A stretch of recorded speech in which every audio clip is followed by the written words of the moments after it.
bueno, Constanza, ya te conocemos, de hecho te hemos visto en la mesa de antes. Sos historiadora y esteta de la Pontificia Universidad Católica de Chile, investigadora que ha creado, dirigido y participado en proyectos de investigación y extensión orientado hasta hijos y hijas de migrantes en Chile, principalmente respecto a su integración a las escuelas chilenas y a sus problemas de acceso al derecho en Chile. Haces parte de varios proyectos de investigación, entre los cuales el proyecto Anillo, con el cual hemos desarrollado esta jornada. Bueno, gracias, Constanza. Y ya te dejo. Muchas gracias, Camille. Bueno, les doy la bienvenida a todos y a todas que están en la sala de Zoom, y también a quienes están mirando esta transmisión, a la mesa 4, Fronteras, acercamientos a los desafíos de las nuevas migraciones en América Latina. Y para no extender también el tiempo y poder aprovechar las exposiciones, invito a Iván Olaya a que va a presentar perspectiva histórica de las migraciones internacionales, la eugenesia y las teorías raciales en el centro de las políticas migratorias en América Latina. Sí, Iván. Y solamente antes de que empieces, avisarle a todos que voy a estar indicando en el chat cuando les queda 2 minutos. O sea, cuento 10 minutos para cada uno, para que tengamos tiempo después. Entonces, cuando quedará 2 minutos y cuando habrá que cerrar, les avisaré. Muchas gracias, Camille. Bueno, buenos días. ¿Me escuchan bien desde allá? Sí, perfecto. Perfecto, buenos días a todos. Bueno, un poco cansado que llegué a Colombia justamente anoche a medianoche, entonces estoy un poco con el cambio horario.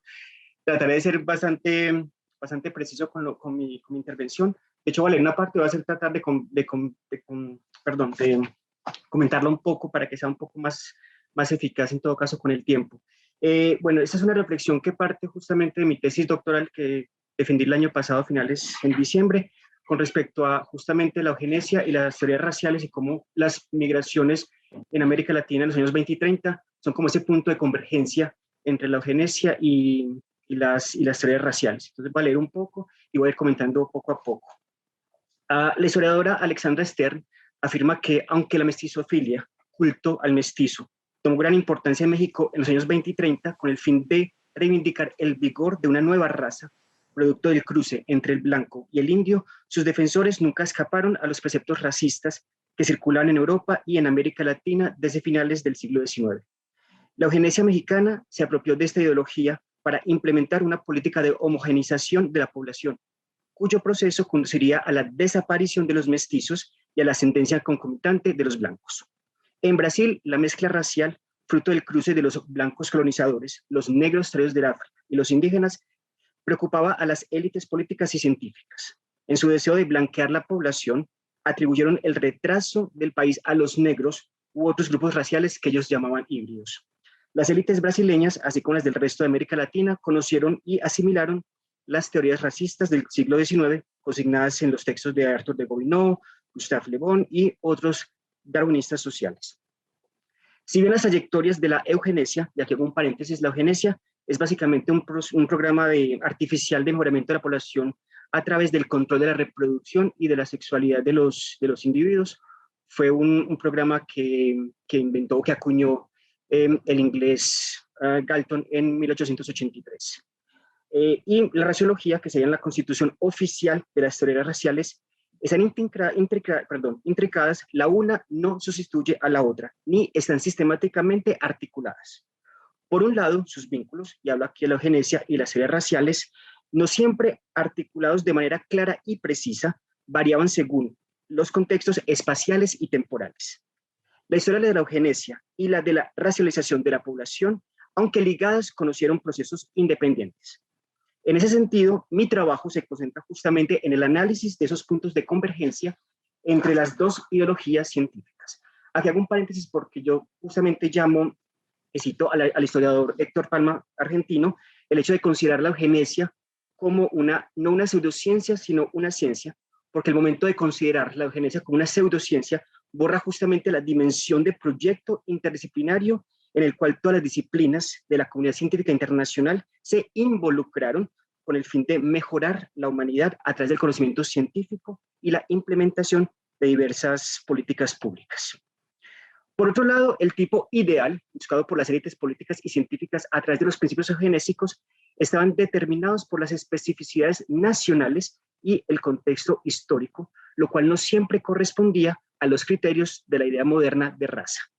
Eso se puede ver a través del caso de la eugenesia en Gran Bretaña, donde el temor de la degeneración de la población y, por extensión, el programa de regeneración racial están focalizados en las clases sociales consideradas como inferiores. Es decir, no justamente tenía que ver con las razas como grupos raciales de color de piel, sino más en la categoría que estuvieran socialmente, entre los más pobres y los proletarios. Es a partir de la institucionalización de los estudios sobre las llamadas razas humanas que se comienza a observar la existencia de un racismo científico, el cual se traduce en la clasificación de los diferentes grupos humanos en superiores e inferiores. No estoy diciendo nada nuevo. Esa jerarquización ya había sido establecida justamente por el escritor y diplomático Arthur de Gobineau, quien en su obra, Essai sur les égalités des races humaines, distinguía la raza blanca, superior en belleza, fuerza e inteligencia, la amarilla, mediocre y materialista, pero siempre superior a la raza negra, esta última considerada como fea, bestial y con una capacidad intelectual baja. Esas características físicas, que tienen que ver con la forma del cráneo, color de los ojos, color de la piel, etcétera, las intelectuales, las psicológicas y las morales se transmitían a través de los mecanismos de la herencia. Vemos entonces obviamente una convergencia entre las teorías raciales y las teorías evolucionistas que comenzaron a surgir obviamente a finales del siglo XIX. Tales características que definían a cada grupo tenían un valor que les era atribuido, entre otros, según su grado de civilización.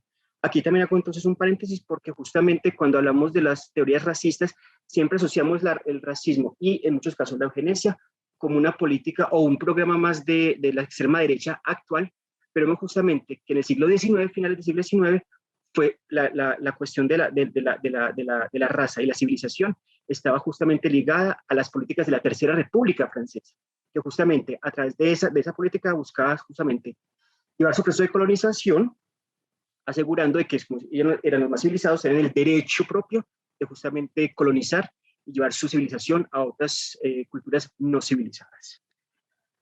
Esta valoración variaba, una vez más, según el contexto espacio-temporal e histórico en el que la concepción de raza era aplicada.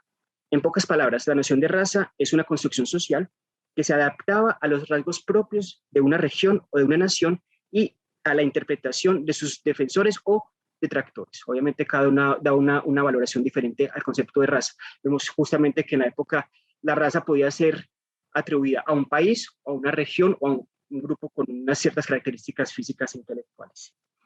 Ese sentido biológico de la noción de raza, acompañado de la teoría del darwinismo social, amplió aún más la brecha y demostró científicamente que la raza blanca continuaba estando ubicada en la cima de la pirámide racial y que los otros grupos raciales definidos por sus características físicas e intelectuales, así como las características del medio, en algunos casos estaban por debajo. Vemos que al mismo tiempo se desarrollan otras teorías solamente con la determinismo climático, determinismo geográfico y cómo eso justamente tenía una incidencia en la forma de categorizar las razas. En este contexto, la eugenesia como ciencia de la herencia consolidó el sentido biológico de la noción de raza en América Latina. Esa nueva concepción justificó, por lo tanto, la promulgación de políticas restrictivas, especialmente migratorias, sobre todo aquellos ligados a la migración en nombre de la preservación biológica de la raza. La inmigración puso en evidencia precisamente las dimensiones biológica y sociológica de la eugenesia. El blanqueamiento de la población buscaba, por una parte, borrar los caracteres biológicos del indígena, porque no hablamos de genes, sino caracteres en la época, los cuales terminarían por desaparecer en el transcurso de las generaciones. Por otra parte, el inmigrante blanco aportaría igualmente sus valores culturales propios de una sociedad civilizada, que erradicaría los hábitos perniciosos de las culturas inferiores de América Latina. Este vínculo entre el racismo y la eugenesia dio lugar a otra variante de la ciencia de la herencia en América Latina. Esta variante, la cual llamaremos racismo eugenésico, que fue un término que tomé del sociólogo alemán Stefan Kuhl, dio pie a diferentes reflexiones y dejó una imprenta que aún hoy en día persiste en el continente americano. La relación eugenesia-racismo impactó y definió inexorablemente las políticas migratorias en las décadas del 20 y 30, incluso las de aquellos países como Colombia, donde hubo flujos migratorios importantes en la época. Obviamente mi caso de estudio fue Colombia, un punto de partida para trabajar toda la eugenesia en América Latina, y yo veo justamente cómo a través de las políticas migratorias vemos que un país que no conoció justamente estas olas migratorias puso en práctica todas estas teorías, tanto raciales como eugenésicas, en sus políticas migratorias, y que se adaptaron, o que al menos son completamente alineadas al resto de las políticas migratorias en todo el continente americano de la época. Si bien es cierto que la manera de percibir al inmigrante ha cambiado, estaba hablando del siglo XXI, y las políticas migratorias actuales se abordan en términos de asimilación cultural, tal como la afirma Luis Eduardo Taller, en lugar de un discurso biológico y racial, un elemento racializante resta subyacente. Podemos afirmar, y es esta precisamente una de las perspectivas de mi nuevo trabajo de investigación, que los propósitos xenófobos y racistas presentes en la definición de las leyes migratorias actuales en América Latina solo pueden entenderse si conocemos el proceso histórico, la dimensión nacional y la dimensión transnacional de las políticas migratorias. Y con esto termino mi intervención. Muchas gracias. Muchísimas gracias, Iván, por tu presentación. Seguimos con Fernando Galín, con su presentación El humanitarismo como método. Hola, pues qué gusto hablar después de Iván, ya que igualmente me voy a concentrar en Colombia, así que va a ser un cambio de contexto y de situaciones bastante interesantes, ya que ahora pasamos a una Colombia en situación de migración masiva, como se le dice acá. Bueno, en esta intervención me voy a concentrar en una ciudad que es Cúcuta, desde donde estoy viviendo hace 6 meses, y principalmente en 2 aspectos. Es decir, voy a dividir la intervención en 2 temas. Primero, describir de qué manera mi compromiso humanitario, si se puede llamar así, me permitió el acceso y el estudio de ciertos espacios políticos y la abogacía para población refugiada, y una segunda parte donde busco analizar brevemente cómo se producen, reproducen y contestan discriminaciones a la población refugiada en el interior de estas esferas, desde el intercambio entre funcionarios humanitarios, investigadores y población refugiada. Entonces, primera parte, el método humanitario, o lo que llamo así. Pues desde hace 6 meses, como le contaba, llegué a Cúcuta y al poco tiempo comencé a trabajar con una organización venezolana local que trabajaba con refugiados venezolanos aquí en Cúcuta, y una organización internacional que los apoyaba y trabajaba en paralelo con ellos. En esta colaboración mi responsabilidad se fue estableciendo pragmáticamente, participando en distribución de ayudas, recolección de informaciones, planificación de actividades o acompañamiento de algunos casos de personas. Esta aproximación se inspira sobre todo el trabajo de mi tutora, que se llama Leticia Teleni-Duo, quien conceptualiza esta dinámica como una etnología de doble red, la cual incluye 2 encuestas, una al interior de las diferentes agencias de ayuda humanitaria y una segunda dirigida a la comunidad en diálogo con los proyectos de ayuda. Adicionalmente, mi trabajo se apoya también mucho de la obra de Sandro Mesadra y de sus colaboradores, que utilizan la frontera como método para descifrar la mutación de las relaciones sociales y los cambios en la función de la política en la era de la globalización. Pues el trabajo que realicé con estas 2 organizaciones humanitarias me permitió llevar a cabo serie de entrevistas, muchísimas, en donde descubrimos con población refugiada situaciones de riesgos que antes no eran tomadas en cuenta en la respuesta institucional. Estas situaciones de riesgo, de vulnerabilidad, de vulneración de derechos, no hacían, como decía, parte de las respuestas institucionales humanitarias. Así que poco a poco fuimos incluyendo estas necesidades en las rutas de atención dentro de ambas organizaciones en las que hacía parte. Mientras esto sucedía, ambas organizaciones buscaban recursos y alianzas a través de la cooperación internacional y de contactos en el gobierno, con el objetivo de crear una respuesta renovada a las situaciones de riesgo y sin necesidades que se nos fueron presentando de parte de la población. De esta manera participé en esta red de actividades, de actores, de recursos humanitarios, en donde pude observar, primero, cómo funcionan los intercambios, así como la competencia por los recursos y los espacios humanitarios. Segundo, la priorización de temáticas humanitarias, así como la exclusión de ciertas problemáticas y grupos dentro de la misma población refugiada. Estos 2 primeros puntos hacen parte de una expresión humanitaria en un marco neoliberal, tal como define Saussure. Siguiendo esta autora, la preocupación humanitaria que existía anteriormente por la vulnerabilidad de algunos migrantes forzados, de los migrantes forzados, perdón, en general, ha sido sustituida por una preocupación humanitaria neoliberal solo por algunos. Ahora se ha convertido en algo pensable, moralmente permisible, razonable e incluso deseable ayudar solo una fracción de la misma comunidad de migrantes forzados, refugiados, como prefieran llamarlo, yo los llamo siempre refugiados, así como solo a través de mecanismos limitados, por ejemplo, la transferencia de dinero en efectivo y solo con fines limitados, por ejemplo, para fortalecer la resiliencia de estas personas. Tercero, la visibilidad de ciertas necesidades, así como la indiferencia frente a otras consideradas marginales, que en realidad no lo eran, pero que se convierten en marginales cuando son tratadas oficialmente en el discurso de esta manera. El discurso oficial me refiero a instituciones gubernamentales y humanitarias de la cooperación internacional. Aquí entonces lo marginal se asemeja más a un excedente de población que no es tomada en cuenta por los programas sociales o humanitarios. Este excedente no se excluye simplemente, sino que incluye a través de su exclusión como mano de obra barata y prescindible. Esta situación se resume fácilmente brevemente por el representante de una organización humanitaria internacional, quien afirmó en un foro universitario en el que asistieron representantes del Ministerio del Trabajo de Colombia que los venezolanos tienen que hacer los trabajos que los colombianos ya no quieren, recoger escombros, residuos, trabajos pesados en las industrias u otros. Cuarto punto, final, en donde se relaciona la noción temporal de urgencia a algunas categorías de vulnerabilidad de la población refugiadas, mientras que otras son postergadas, ya que ciertas necesidades son consideradas como aceptables, soportables o incluso ordinarias.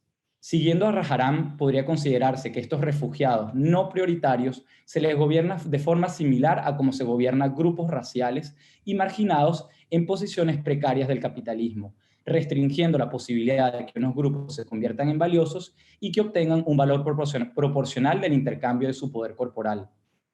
A continuación, me gustaría exponer y analizar cómo se manifiesta este giro neoliberal en la respuesta humanitaria en la frontera colombo-venezolana. 2. Producción, reproducción y resistencias en torno a las discriminaciones de la población. En esta segunda parte me voy a detener brevemente en un punto que considero central para comprender cómo se produce esta dinámica de la concepción humanitaria que vengo señalando. Y es que actualmente existe un imperativo de la cooperación internacional y de instancias gubernamentales para apoyar actividades u organizaciones que persiguen un objetivo humanitario, pero que se puede resumir en la siguiente fórmula: lo que no se cuenta no existe. En efecto, si una organización que se considera humanitaria no tiene una base de datos de al menos miles de venezolanos y venezolanas registradas en situación de vulnerabilidad, entonces esta organización no cuenta con el requisito mínimo de legitimidad para justificar sus acciones, más allá de su posible filosofía, experiencia, trayectoria, contactos, etc. Es decir, que sin un conteo propio del número de personas refugiadas dentro de las organizaciones humanitarias solidarias, acompañando a esta población que trabajan con ellas, los argumentos y las historias que ellos tienen no cuentan. La importancia de la cifra es tan importante en la región fronteriza que la mayoría de las organizaciones realizan constantemente caracterizaciones. Es una palabra muy común en cualquier espacio de la calle. Las caracterizaciones son todo tipo de recolección de datos de la población refugiada que pueden basarse simplemente en una hoja Excel donde se coloca nombre, dónde vive y a qué se dedica la persona.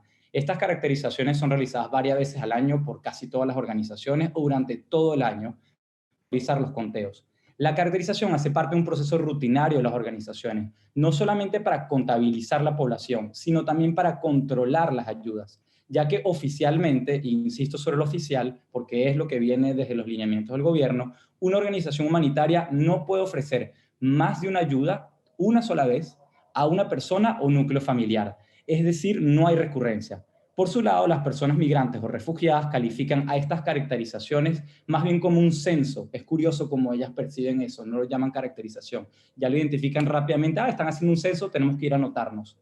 Ya que esperan que esos personales sirvan para que se comuniquen más adelante con ellos y les brinden ayudas monetarias o alimenticias. No obstante, esto no es siempre el caso.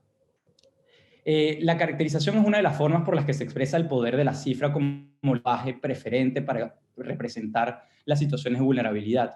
Siguiendo a Michel Ayer, el acto de contar y enumerar es un acto político basado en tautologías, ya que se trata de circuitos cerrados de razonamiento donde los números solo pueden confirmar definiciones arbitrarias dadas a priori en contextos políticos específicos, según las categorizaciones, disculpen. Y muchas veces no vemos estas categorizaciones o contestación o discusión de qué es lo que está buscando con esas cifras. Rara vez, de hecho.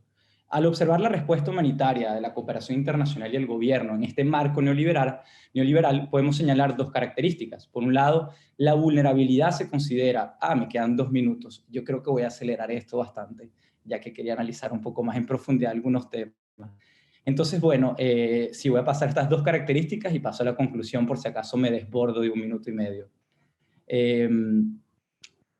Ahora está un poco perdido, disculpen, de mis dos características. Sí, por un lado, la vulnerabilidad se considera una variable que se descompone en múltiples criterios, pero por otro lado, no es la manera en que se construye o construye esa variable, sino más bien la cantidad de casos que se pueden recolectar que dará legitimidad a una respuesta humanitaria específica para llevar a cabo ciertos programas de ayuda específica.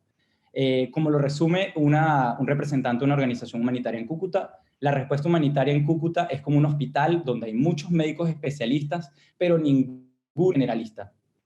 Bueno, para concluir mi exposición, me habré saltado 2 o 3 párrafos de algunos temas que quería analizar más, pero que bueno, espero que en el futuro tengamos chance de volver a debatir. Quisiera citar a un dirigente de una organización venezolana en Cúcuta, quien me comentaba una organización que, abro comillas, el humanitarismo es otro campo político más, solo que nosotros no somos ayudados por ciudadanos, sino por actores políticos o de la cooperación internacional que nos eligen para otorgarnos recursos y actuar en un tema específico. Al final, competimos por recursos sin saber cuáles son las reglas para obtenerlos. Esta es la economía de la que vivimos como organización, como si nosotros también fuéramos refugiados. Gracias. Muchísimas gracias, Fernando, por tu exposición, y ya se va armando el debate, yo creo, de a poco, con estas dos presentaciones que nos advierten, ¿no?, de los peligros de las categorizaciones, la gestión migratoria, y como también hay una historia detrás, ¿no?, las categorías raciales, los fantasmas de la colonia. Bueno, ahora le toca a Juan Carlos Garrido con su presentación Memorias y narrativas identitarias en inmigrantes peruanos, peruanas en Chile, 1980 y 2000. Tengo entendido que Juan Carlos va a presentar, no sé si le pueden compartir. Ahí, perfecto. Ahí se ve. Ahí se ve, ya, súper. Sí, en verdad un par de cosas que quería mostrar. Bueno, primero que nada, buenos días a todos, todas y todes. La presentación que tengo preparada tiene más que ver con algunas reflexiones que he ido trabajando en mi investigación doctoral, que es una investigación que sigue en curso. Entonces quería compartir algunos puntos de análisis que creo que puede contribuir a la discusión que vamos a generar. Mi investigación trata sobre las memorias de residentes peruanos y peruanas que llegaron a Chile en la década de los 80 y los 90, un periodo del cual tanto Chile como Perú enfrentan diversos cambios políticos, económicos, sociales muy, muy importantes. En el caso de Perú hay un conflicto armado entre 1980 y el 2000 que protagonizado por el enfrentamiento entre el Estado y grupos armados como Sendero Luminoso y el Movimiento Revolucionario Tupac Amaru. Y en el caso de Chile, una dictadura militar que después va iniciando un proceso de restauración democrática. Por tanto, hay todo un contexto ahí que me interesó estudiar, particularmente las olas migratorias de esta época, principalmente porque responden también a diversos contextos de violencia política que se van generando en América Latina, las dictaduras militares en el Cono Sur por un lado, y también los diversos conflictos armados que estallan no solamente en Perú, sino que también en Colombia, en Centroamérica y en diversos países cercanos. El enfoque de mi investigación, bueno, yo de formación soy historiador, entonces mi enfoque siempre se basó más que nada en la historia oral, es decir, en la construcción de estas historias a través del relato, y con especial atención en la historia de vida de cada persona a la cual entrevisté, principalmente porque me tocó entrevistar a personas que nunca me habían hablado de ciertos temas como el conflicto armado, en general temas de violencia política, ¿ya? Y es una de las cosas que me interesaba estudiar porque precisamente las memorias migratorias que arrastran este tipo de memorias traumáticas, podríamos decir, suelen dejar en el pasado esos diversos episodios de violencia y de trauma y construyen el relato muchas veces desde el presente, y ese presente que se instala desde que llegaron, en este caso, a Chile hacia adelante. De ahí que desde este enfoque de historia de vida partí utilizando preguntas como ¿qué recuerdas de tu infancia, adolescencia? Este tipo de entrevistas eran entrevistas semi-estructuradas, en donde eran 3, 4 preguntas que lo que hacían eran guiar la conversación. No es como una entrevista formal de pregunta-respuesta, sino preguntas que van orientando y en verdad ojalá la persona que quiera hablar hable, ya ahí interrumpir lo menos posible. Y de ahí entraba como a ciertos contextos históricos que me interesaban explorar. Una de las primeras cosas que me aparecieron al momento de hacer mi investigación era que muchas de las personas que llegaron en esta época que yo estoy estudiando recordaban mucho lo que fue el fenómeno de la crisis económica que azotó Perú en los años 80 y 90. De hecho, temas como la hiperinflación, el desempleo, la violencia callejera, fueron algunos de los elementos que se acordaban mucho de los inmigrantes a los cuales yo entrevisté, principalmente como un nudo de memoria, el cual podríamos denominar, porque desde ese recuerdo de la crisis económica, el desempleo, la hiperinflación y toda una serie de cosas que sucedió en Perú en esta época, es donde se va construyendo esta narrativa identitaria que yo estoy estudiando. Es decir, explicar este contexto histórico para dar a entender por qué llegaron a Chile y las razones de por qué decidieron viajar. Y de hecho, me pasó muchas veces que cuando realizaba esta entrevista, el tema de la crisis económica era algo que aparecía solo, ni siquiera yo tenía que preguntar. Y aquí quería mostrar como un par de ejemplos. En este caso, bueno, no voy a leer el testimonio porque es largo, pero aquí más que nada un ejemplo de cómo, claro, yo pregunto sobre infancia, adolescencia, y me aparecen un montón de temas que tienen que ver con el contexto histórico y que se va dando solo, ya se va dando solo sin la necesidad de que yo pregunte específicamente por algunos temas. Ya en este caso, por ejemplo, es un testimonio en donde se recuerda el tema de las pobrezas, las colas que se hacían, por ahí entre medio se menciona a Alan García, que fue el primer gobierno de Alan García entre el 85 y el 90, y un gobierno al cual siempre se recuerda en esta generación de peruanos y peruanas en Chile, porque siempre se recuerda como un gobierno catastrófico, como un gobierno que azotó la crisis económica, y muchas veces como una forma de situar esta memoria como de diversos episodios de violencia, ¿ya? Posiblemente en este caso sea un testimonio que forma parte de una memoria colectiva de esta época, ya que es una narrativa que se repitió constantemente en las entrevistas que yo realicé. En este caso, como mencioné anteriormente, es interesante cómo al momento de preguntar sobre temas como la infancia y la adolescencia, aparecen entre medios temas como el conflicto armado, pero el contexto de la crisis económica. En este caso, como les dije anteriormente, un primer gobierno de Alan García, en donde se caracterizó por el vaciamiento de las arcas fiscales, la inflación, el aumento de la violencia política, y un contexto de crisis política y económica que muchos historiadores identifican como la crisis del Estado peruano, que se intensifica en este periodo, y es por lo mismo que se recuerda este episodio como un evento traumático también. De hecho, en la última parte de este testimonio se puede leer como al final, que aquí dice el testimonio 1, una etapa muy triste para nuestro país, muy triste. Y yo creo que esta frase también evidencia como el episodio traumático, la dificultad de ir recordando este tipo de memoria, este tipo de episodio, porque finalmente convoca memorias colectivas tanto, claro, de los peruanos y peruanas que vivieron la época, pero también como de diversos episodios que pasaron con sus familias, como pobreza, el desempleo, etcétera, etcétera. Y de hecho muchas narrativas testimoniales seguían el mismo hilo, o sea, situarse en este tipo de contextos históricos.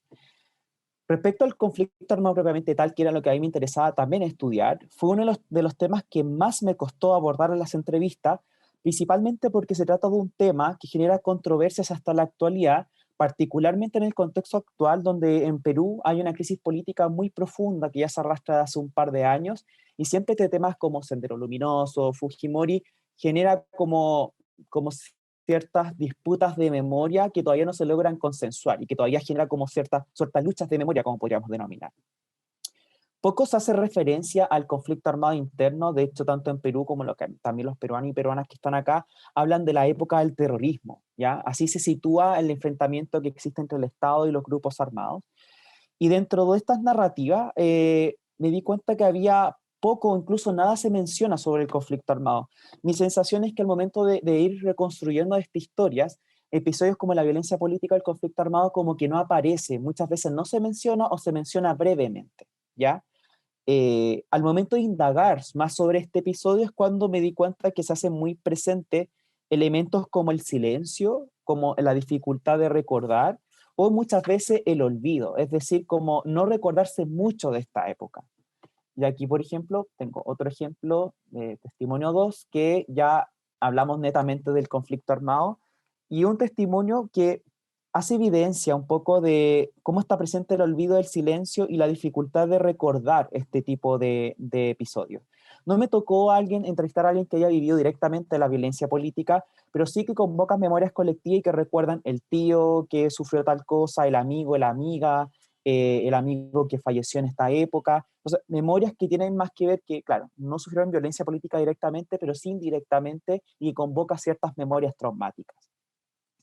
En este caso, como mencioné anteriormente, también lo coloqué como un ejemplo más representativo de las narrativas que se construyen, donde hay un proceso de la dificultad de recordar. En muchos casos, en esta parte de la entrevista se requería más tiempo porque las personas necesitan tomarse como unos minutos para recordar. Y ahí como que, claro, pucha, la verdad es que este tema es sumamente difícil. Incluso me señalaban como en verdad se me había olvidado que este tema había pasado. Y que también son temas interesantes, creo yo, que se vinculan en cómo se va construyendo esta identidad narrativa y qué es lo que entra y lo que queda afuera. ¿Ya?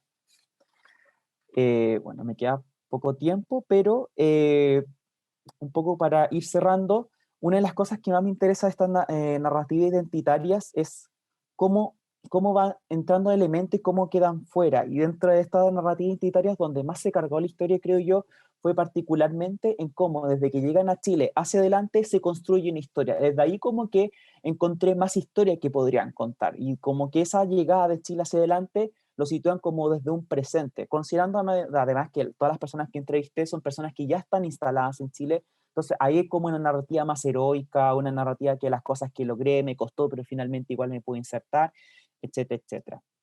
Y algunas reflexiones finales que me gustaría situar antes de terminar es sobre cómo se van construyendo estas memorias migrantes, las narrativas identitarias y los usos que se pueden hacer desde la historia oral. Estos temas me parecen muy interesantes, pues se trata de conocer las historias de las inmigrantes, las historias y las memorias que cargan, las memorias colectivas que se elaboran desde determinados contextos sociohistóricos, y también como una óptica para ir estudiando estos procesos migratorios recientes y cómo estudiar la historia latinoamericana desde Chile, en este caso de las comunidades migrantes que están acá. Desde ahí creo que el uso de la historia oral o de la entrevista más informal y dialogal nos abre puertas para acceder a los espacios biográficos de cada participante, dándole protagonismo al narrador y de esta manera evitando como esta entrevista más formal de preguntas-respuestas, sino una entrevista en la cual se va dando mayor protagonismo al que está narrando su historia. Son algunas reflexiones que llevo hasta el momento y que siguen en esta investigación, particularmente en este interés de pensar las memorias que no se inscriben en un territorio nacional específico, sino que tienen un carácter transnacional al momento de traspasar fronteras, memorias que se sitúan en contextos de diáspora y que finalmente que van construyendo un relato desde la experiencia migratoria. Muchas gracias. Muchas gracias, Juan Carlos. Ahora invito a Diego Ramírez, que va a presentar El ritornelo jurídico hacia una agencia legal de la diferencia. También tiene una exposición en PPT, así que le pueden compartir pantalla. Perfecto, muchas gracias, compañeros, por la presentación. Este artículo sirve, bueno, primero que nada, buenos días a todas y a todos. Este artículo sirve como base para lo que está haciendo mi proyecto doctoral, y lo que a mí me interesa es construir una teoría normativa de la diferencia, es decir, cómo jurídicamente uno puede construir ciertas diferencias en el derecho. De este modo, la estructura de mi presentación versará precisamente en una justificación, decir de que por qué es relevante la investigación y precisamente criticar el concepto de sujeto de derecho que logra ser constitutivo en el derecho moderno, mostrar la metodología y la crítica que estoy utilizando en términos conceptuales, jurídicos y jurisprudenciales, después, obviamente, definir y concretizar un poco la idea del ritornelo, y en última instancia, tan solamente establecer ciertas conclusiones relevantes para para la presentación. De este modo, el ritornello es un concepto de la filosofía de Gilles Deleuze y Félix Guattari, y el ritornello es un criterio musical, eso primero me gustaría decir. Es decir, es un criterio que trata de materializar el movimiento y la diferencia, y entiende que siempre en la vida y en la agencia política hay algo así como una cuestión musical, que es la creación de distintas diferencias. De este modo, el ritornello jurídico comprende que la agencia jurídica, en tanto comportamiento normativo, no debe ser solamente la organización antropológica del ser humano, sino más bien que debe ser una normatividad que pueda formarse en la consistencia democrática como movilidad para crear derechos y diferencias. Si uno ve la literatura que crea la idea de sujeto de derecho desde un espectro crítico, siguiendo a Michel Foucault, se asume que las formas actuales de gobierno, haciendo uso del sujeto de derecho, pretenden modelar la vida de tal suerte que se prevenga el azar o cuando menos se controle eficazmente toda desviación respecto al modelo que se busca establecer. Esta idea ya está en la filosofía política con Thomas Hobbes, en la idea de que el derecho debe limitar los comportamientos humanos del sujeto para garantizar solamente libertad, poder, humanidad y obligación. Y en el siglo XX, esta fórmula, dentro del positivismo jurídico, teoría hegemónica para comprender el derecho, perfecciona aquella fórmula tan solamente mostrando que el derecho debe entenderse de forma interna, normativa y sistemática. Entonces, el desarme arqueológico que esta investigación pretende es primero, ¿qué significa un desarme arqueológico? Busca establecer cuáles fueron los conceptos, las condiciones de posibilidad que permitieron pensar todos estos conceptos neutros, estos conceptos racionales y justificativos del sujeto de derecho. En primer momento, hay un elemento racional, un tipo específico de cómo se entiende la racionalidad en el mundo moderno, en que solamente la normatividad y la racionalidad tiene que ser entendida de manera abstracta, universal y soberana. Y eso implica eliminar toda diferencia inmanente, es decir, toda diferencia que no responde frente a ese modelo, para convertirla en este modelo abstracto. Segundo problema, una cuestión epistémica, es que la idea del sujeto de derecho, siguiendo también a Michel Foucault, es el resultado de un tipo específico de cómo se comprende el lenguaje, un tipo específico de cómo la biología moldea y construye la vida, y precisamente una racionalidad de la economía política que permite identificar al sujeto como soberano. O sea, el sujeto soberano, el sujeto tiene derechos porque tiene un lenguaje que le permite hablar, tiene una biología, una composición biológica, y tiene una racionalidad que es propia de las transacciones de la economía política. Y el problema normativo es que, por lo tanto, que el derecho solamente tiene que organizar esta antropología humana. Es cierto, tiene una dimensión pasiva, tiene una dimensión que solamente tiene que garantizar un aspecto específico de racionalidad, de raza, una cuestión antropológica, y nada más que eso. De este modo, me tomo de los conceptos de Jacques Derrida con la idea del logocentrismo.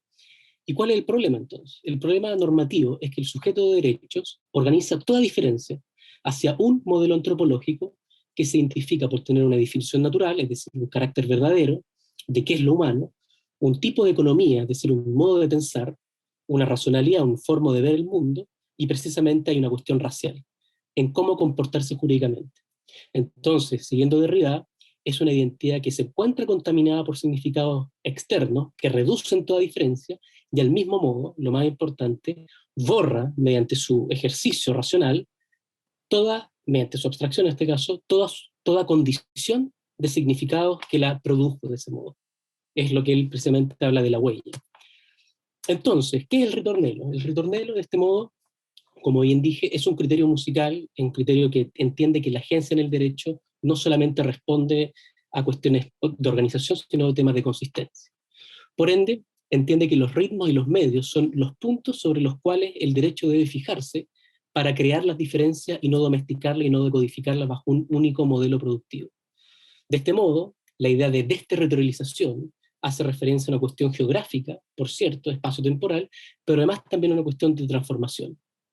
¿Okay? Entonces, los ritmos y los medios, de acuerdo a esta postura jurídica, son los criterios móviles que permiten evaluar los signos de vida que nacen y mueren en una sociedad. En términos de Deleuze y Guattari, los que entran y salen dentro de una justificación. Esto significa que la agencia y la justicia son resignificados en una inmanencia en que la agencia es la posibilidad de afectar y ser afectado dentro de un sistema jurídico, y lo que trataría de buscar este modelo es de qué manera estas agencias pueden afectar un sistema de normas determinado. Y precisamente fijarse en la justificación paradójica que ya identificó Derrida, en que siempre el derecho va a estar al debe con la justicia, lo cual significa buscar una nueva fuente del derecho. Y es ahí la idea de la democracia donde logra ser sustantiva, porque siguiendo también a una tradición más republicana quizá, la consistencia democrática entendería que el comportamiento humano es algo que no tiene definición de por sí, es un modo creativo que tiene la capacidad de definir como democráticamente, y no solamente una cuestión que se limita, sino una cuestión de poder, de crear nuevas formas de vida. Es decir, una forma móvil, migrante, inmanente, en términos bastante simples, signos vitales diferentes. ¿Y cómo esto logra quebrar el logocentrismo? Porque la consistencia implica que el ritornelo pueda conectar con el devenir, con el movimiento, que no es un movimiento que de por sí se defina por el ser racional y económico que he identificado, sino más bien una multiplicidad de modos de vida que emergen en el movimiento de la democracia, que hoy en día quizás movimientos como la interseccionalidad dan cuenta sobre esa crisis, que hay modos de vida que no responden a un único modelo de vida que está en el derecho. De este modo, la dimensión más crítica, o sea, frente a este modelo, frente a qué se trata de pelearse o de criticar, primero precisamente con lo que hoy en día cierta teoría republicana y biopolítica, con Miguel Vater, muy seguidor de Michel Foucault, entiende por gubernamentalidad neoliberal. Es decir, de qué manera podemos encontrar y codificar en el derecho conductas racionales que no respondan a un modelo productivo. Por ejemplo, otro tipo de racionalidades que, por cierto, no se definen por una cuestión neoliberal. Aquí una cuestión precisamente más entendida de qué manera podemos entender cuerpos que no sean productivos, que tengan una dimensión que rebalsa la dimensión biopolítica de la producción del cuerpo. Y precisamente, ya aquí cerrando el argumento de un marco teórico sobre la idea de raza y soberanía. Es decir, este tipo de ritornelo trata de desarticular el discurso de la soberanía, que lleva mucho de la idea de raza, que fue lo que permitió en principio la construcción y la formación del Estado-Nación, y eso necesitó un sujeto. Y en términos bastante contingentes, este tipo de teorías precisamente trata de hacer una crítica al multiculturalismo, precisamente a los análisis de Wilkie-Milka, Charles Taylor, Brian Burry, que entienden de cierta manera de que la inclusión liberal hacia la minoría cultural debe ser a través de derechos especiales o a través de leyes específicas o leyes generales que hagan que las culturas, que la diferencia, tenga que ser decodificada y transformada en el proyecto liberal. De este modo, el ritornelo como agencia creativa apunta a dos cosas: ritmo y medio y desterritorialización. Los ritmos y los medios, por lo tanto, significa poner la diferencia en el centro de un sistema jurídico para pensar normas. Y esto implica pensar que las reglas potencien y produzcan diferentemente las diferencias y no solamente las limiten. En términos, significaría pensar el derecho como un proceso emergente, como un proceso absolutamente múltiple, y no solamente como algo que es puesto a través de una racionalidad universal. Y esto significaría entender una dimensión más profunda de territorialización, que entiende que un sistema jurídico, el derecho, no solamente es una cuestión que limite la existencia de los deseos de los humanos, sino más precisamente trate de crear, potenciar y crear nuevas formas de existencia y deseos que son propios de la imaginación y la modernidad. De este modo, para concluir, me gustaría con esta síntesis establecer cuáles son las tres líneas de cada proyecto y de cierta manera cuáles son las diferencias. Un sujeto de derecho es una identidad neutral que se presenta como una identidad neutral, pero que está contaminada de ciertos significados que impiden la diferencia y una verdadera agencia en el derecho frente al margen. ¿Y esto por qué? Porque tiene una racionalidad trascendental, abstracta, universal, que entiende que el modo unívoco de pensar las reglas y las normas es conducir los comportamientos jurídicos, no crearlos ni producirlos, sino conducirlos mediante un modelo. Y este tiene su fundamento último, uno podría decir, en un discurso de verdad. Es decir, un discurso que se presenta a través de múltiples formas, en que la única forma de comportarse y de que haga sentido es a través de una racionalidad que tiene ciertas cargas antropológicas que permiten suspender todo tipo de antropología menor, como diría. En cambio, el ritornelo jurídico es una propuesta que intenta que a través de la diferencia de ritmo y medio, fusionar a través de la democracia y su movilidad el derecho con la democracia, mediante, por cierto, una dimensión más institucional que legalista. La idea de territorialización se pone como contrapunto a la idea de racionalidad porque entiende que hay más racionalidades y que estas emergen y se crean a través de criterios de entrada y salida de un sistema jurídico implicando la concatenación de elementos heterogéneos para su realización. Y en vez de remitir a una dimensión epistémica de verdad, como lo hace el sujeto de derecho, lo hace precisamente una cuestión de orden democrático, que en términos bastante simples radica en entender que la democracia no es un sistema cerrado de reglas, sino más bien un movimiento que siempre constituye la diferencia de un sistema. Muchas gracias por su tiempo y paciencia. Esa fue la presentación que dispuse. Muchas gracias a ti, Diego, por tu presentación. Da muchas cosas para que pensar, sobre todo en Chile, lo que está pasando ahora con la Constitución. ¿No? Pero bueno, antes de poder pasar a los debates, invito a Félix Guiguén a presentar Poblaciones desubicadas y discriminaciones experimentadas, un propósito de reflexión a partir del concepto sociopolítico del no recurso para entender la relación víctimas-funcionarios en el marco de políticas de reparación de las víctimas del conflicto armado en Bogotá. Pues buenos días a todos. Voy a compartir mi pantalla.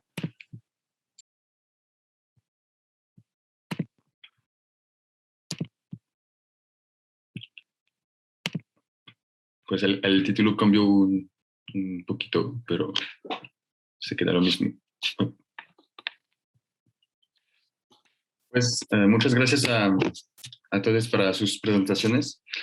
Y hoy, porque no puedo hacer mi trabajo de campo de tesis en Bogotá todavía, por la culpa de la pandemia, quisiera hoy presentar brevemente un aspecto de mis reflexiones basado sobre algunos datos de campo que recogí en Bogotá en el marco de mis trabajos de campo en maestría en geografía. Y lo siento por leer mi presentación de hoy, pero con mi español pensé que será más claro así. Pues mi presentación se titula Poblaciones desubicadas y discriminaciones experimentadas, elementos de reflexión sobre los procesos de no recurso de las víctimas del conflicto armado a las políticas de reparación en Bogotá. Pues primeramente vamos a ver que las víctimas en Bogotá pueden ser a veces desubicadas. Pues las identidades individuales y colectivas son arraigadas en los territorios y los lugares de vida a través, entre otros, geosímbolos, materiales como inmateriales. El desarraigo forzado en un contexto violento implica entonces un debilitamiento de la identidad para las víctimas. Además, ser víctima de violencia, directamente o indirectamente, dentro de su propio país puede producir una indigencia material o inmaterial, como por ejemplo el cuestionamiento de su condición de ciudadano. Así, la condición de sujeto puede ser deteriorada, causando a veces complicaciones físicas, socioeconómicas o geográficas, por ejemplo. La migración forzada implica también una deterioración de la calidad de vida. Estudios han mostrado que las víctimas del desplazamiento forzado conocen generalmente situaciones más precarias que las poblaciones pobres e indigentes urbanas viviendo en los mismos lugares. Eso porque la migración forzada desestabiliza las redes interpersonales preexistentes dentro de las familias o entre miembros de una comunidad. Esa ruptura implica generalmente dificultades mayores para los migrantes para integrarse en los lugares recién ocupados. Además, las víctimas que llegan a Bogotá pueden también enfrentar una discontinuidad socioespacial. George Simmel trabajó sobre las diferencias de códigos sociales según el contexto geográfico. Él explicó que la vida en las grandes ciudades utiliza otras prácticas sociales e implica otros comportamientos que los que son utilizados en el campo o en los pequeños centros urbanos. Él hizo el vínculo entre cuerpo y características espaciales. En las ciudades menores o en el campo, las interacciones sociales son generalmente basadas sobre el hábito, con una tendencia comunitaria, aunque la intensidad de la vida metropolitana agota los sentidos corporales e implica interacciones más racionalizadas e individualistas. Así, las víctimas que llegan a Bogotá deben aprender y adaptarse a nuevos códigos sociales.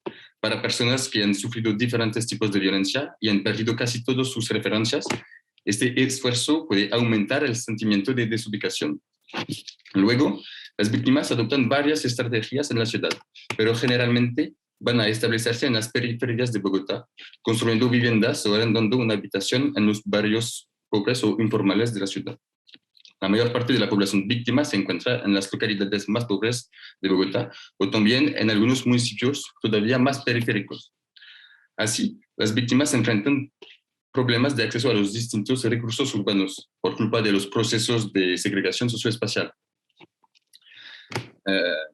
Pues las múltiples dificultades que conocen las víctimas de Bogotá pueden también aumentar su sentimiento de desubicación. Y ahora vamos a ver que las víctimas del conflicto armado en Bogotá pueden también experimentar algunas discriminaciones. Históricamente, el conflicto armado colombiano y sus consecuencias sobre la población fueron reconocidos tarde, en parte porque el estado de guerra no era reconocido a nivel nacional.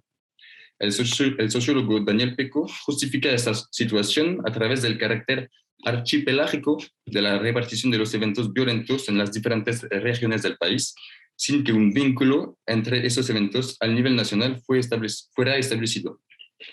Combinado a la multiplicación de los actores violentos en el conflicto durante las últimas décadas del siglo XX y el inicio del siglo XXI, las poblaciones urbanas eran a menudo sospechosas frente a la llegada de familias desplazadas, que eran percibidas como potenciales actores activos del conflicto y no como víctimas. Si hoy el estatuto de víctima está bien reconocido gracias a varias leyes, las fronteras entre víctimas y victimarios quedan porosas y mantienen confusiones. Las víctimas pueden entonces experimentar un sentimiento de alteridad frente a las poblaciones urbanas. Además de su condición de migrante, las víctimas pueden conocer una estigmatización por culpa también de los procesos de segregación socioespacial. Vivir en los márgenes, en las periferias de Bogotá, puede producir una estigmatización social debido a una estigmatización espacial. Los márgenes populares de Bogotá son estigmatizados, aparecen como peligrosos o sucios o cosas así, y eso puede inducir una estigmatización de sus habitantes. Durante mi primer trabajo de campo de maestría en Bogotá, varias víctimas me dijeron que los habitantes del centro asociaban frecuentemente víctimas con delincuencia debido a la mala fama de las localidades donde se encuentra la mayoría de las víctimas. Luego, de manera análoga a las situaciones de migrantes internacionales que deben enfrentar la administración de otro país, las víctimas en Bogotá deben enfrentar el tiempo vinculante de la administración como las necesidades de una justificación constante para obtener prestaciones sociales. Esta prueba administrativa puede producir situaciones discriminantes y producir a veces nuevas barreras administrativas. Por un lado, la mayoría de las personas víctimas que entrevisté en Bogotá describieron los funcionarios como apáticos, que no escuchan, que toman tus datos y basta, que los trámites se demoran. Frente a esos datos de campo y en acuerdo con un estudio de satisfacción de los usuarios de un servicio público en Colombia, las dos críticas constantes frente a las administraciones son la espera y la calidad humana. Por otro lado, entrevisté a un funcionario de la Alta Consejería para la Atención a las Víctimas, la Paz y la Reconciliación, que me explicó que estas críticas pueden provenir más bien de una falta de educación administrativa de las víctimas, porque las víctimas no respetan los códigos administrativos, no usan bien los instrumentos informáticos o no tienen todos los documentos. Así, las problemáticas de la relación víctimas-funcionarios se justifican de manera diferente según los actores, con diferentes discursos. Entonces, vimos que las víctimas pueden ser desestabilizadas o desubicadas y encontrar varias barreras en la ciudad. Vimos también que ellas pueden ser víctimas de algunos procesos de estigmatización o de formas de discriminación más o menos perceptibles. Mi pregunta ya es la siguiente. ¿Cómo proponer un enfoque riguroso que permita estudiar las discriminaciones experimentadas por las víctimas frente a las administraciones urbanas? En este sentido, quiero presentar hoy un enfoque que me parece brindar elementos de reflexión, que es el concepto sociopolítico del no recurso, según Philippe Varin. Philippe Varin, un politólogo francés que estudia la recepción de las políticas sociales, propone el concepto sociopolítico del no recurso a los servicios sociales. En otras palabras, él quiere entender las lógicas y prácticas que los individuos movilizan frente a las políticas sociales dirigidas a ellos, con el objetivo de cuestionar la pertinencia de la oferta pública de prestaciones sociales. Encontré durante mis trabajos de campo en Bogotá a varias víctimas que no han recurrido a servicios sociales públicos de reparación por falta de conocimiento, falta de tiempo, por desaliento o por razón de sus posicionamientos políticos, por ejemplo. Hoy, de manera casi sistemática, el acceso a un servicio público es regulado por múltiples criterios, como criterios de edad, de género, de recursos, cuestiones de situaciones familiares o de situación laboral. Estos criterios determinan la población elegible y las condiciones de acceso a la oferta. Las poblaciones víctimas del desplazamiento no cumplen siempre con todos los criterios pedidos. Y hablamos entonces de un no recurso sufrido. Pero existen también situaciones de no recurso voluntario por motivo de desacuerdos morales con el servicio o con el proveedor, o como la consecuencia de un cálculo racional entre los costos de los trámites y los beneficios de las prestaciones. Sí, históricamente, el concepto de no recurso era estudiado como una deserción de los individuos. Felipe Varán prefiere analizarlo como una cuestión política. Él dijo que la dimensión política del no recurso se expresa cuando señala desinterés o desacuerdo con lo propuesto, tanto como cuando es efecto de imposibilidades múltiples. Pues la cuestión del no recurso plantea la cuestión de la posibilidad de rupturas de ciudadanía por culpa de una oferta pública inadecuada. Él explica que analizar las razones del no recurso permite cuestionar la oferta pública y evitar responsabilizar a los individuos. Eso me parece relevante para hacer una investigación con poblaciones víctimas que pueden ser invisibilizadas o discriminadas. En efecto, hay que entender los vínculos que Felipe Varán propone entre precariedad de los individuos y los procesos de no recurso. Él sugiere que el crecimiento de la precariedad en sus varias formas reduce la elegibilidad de los individuos y les excluyen de sus derechos sociales. A esto se suma la cuestión de los regímenes de confianza que solicita la oferta pública. La confianza en sí mismo, en la oferta y en el proveedor, así que en el buen desarrollo de los trámites, es necesaria para impulsar la iniciativa administrativa. Así, esos desafíos de confianza en las administraciones cuestionan la condición de ciudadano de las víctimas, que como le vimos puede ser debilitada. Para concluir, el uso del concepto del no recurso, según Felipe Varán, permite cuestionar los límites de los criterios de elegibilidad de estas políticas y así en el mismo tiempo cuestionar la pertinencia de las políticas de reparación. Por ejemplo, las pérdidas de documentos oficiales, de redes familiares, de las referencias identitarias, así como el aumento de las múltiples formas de precariedad de las víctimas, consecuencias directas del desplazamiento forzado, aparecen como varias barreras en sus trámites administrativos. Cuando las políticas públicas no toman en cuenta esas múltiples barreras, tanto técnicas como simbólicas, para mejorar el acceso a sus prestaciones sociales, aparecen discriminaciones adicionales que tocan a la subjetividad de los individuos, a su condición de ciudadano o a veces de ciudadano. En consecuencia, las modalidades de participación a los procesos administrativos suelen conducir a situaciones de no recurso. Por ejemplo, la exhortación a la autonomía necesaria para realizar los trámites puede aparecer como una fuente potencial de nuevas discriminaciones para poblaciones que a veces han perdido una parte de su autonomía administrativa. Así, el concepto del no recurso puede ser analizado como un posicionamiento metodológico para entender las barreras de integración de las víctimas en los espacios metropolitanos, producidos, entre otros, por las barreras administrativas. Y ya termino y les dejo con esta cita de Felipe Varán que ilustra un poco esta idea de un posicionamiento científico para realizar una investigación en Bogotá. Muchas gracias.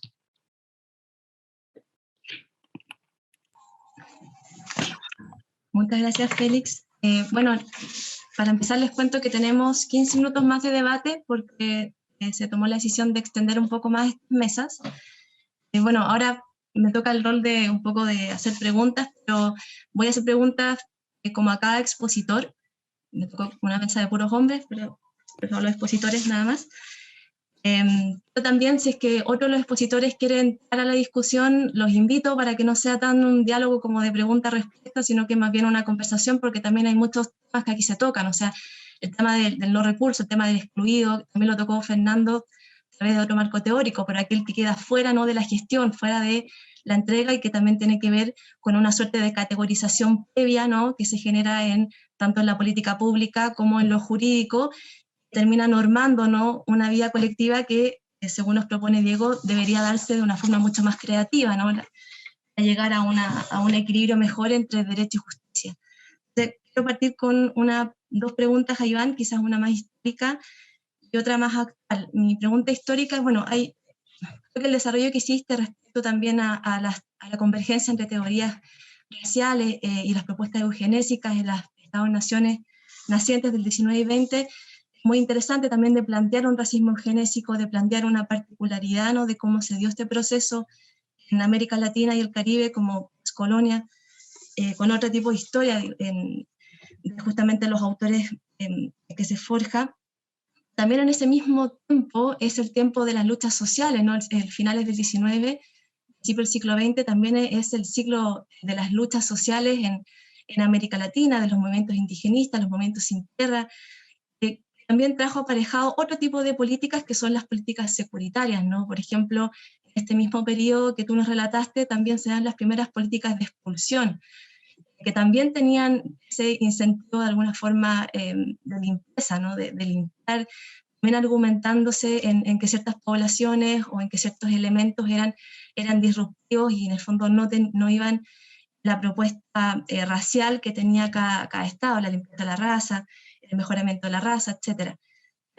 Preguntar si tú has podido ver, ¿no?, también cómo esas teorías científicas también pudieron dialogar, ¿no?, con estas teorías políticas y esta construcción de una política fronteriza que no solamente tuvo a la ciencia por detrás, sino que también a las fuerzas del orden y la seguridad en las primeras agendas públicas, que como digo, la política de expulsión se dio al mismo tiempo en buena parte de América Latina.